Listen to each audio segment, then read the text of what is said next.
Hi friends, today's aptitude. If the bigger circle is cut from a square of side 14 units, then the remaining area in the square is approximately.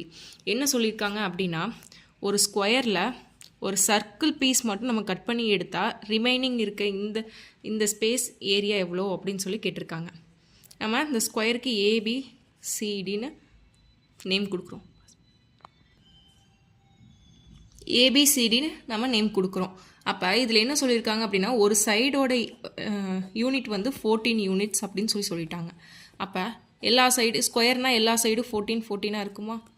So ஏபிசிடிக்கு நம்ம area கண்டுபிடிக்கிறோம். Area of ABCD is equal to 14 × 14 196 square units. So நம்ம அதில் ஸ்கொயர்லேருந்து எந்த part மட்டும் cut பண்ணுறோம் அப்படின்னா circle மட்டும் cut பண்ணுறோம். So area of circle is πr square units. பையோட வேல்யூ நம்மளுக்கு தெரியும் 22/7. ஆர் வந்து என்ன சொல்லியிருக்கான் அப்படின்னா 14, அதாவது டயாமீட்டர் இஸ் 14 யூனிட்ஸ். அப்போ ஆர் ஈக்குவல் டு என்னவாக இருக்கும்? டயாமீட்டரில் பாதி வந்து ஆராக இருக்குமா? So R is 7 unit.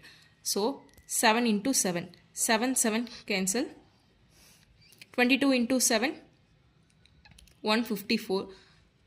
அப்போ நம்ம சர்க்கிளோட ஏரியா கண்டுபிடிச்சிட்டோம். ஸோ ரிமைனிங் ஏரியா கண்டுபிடிக்க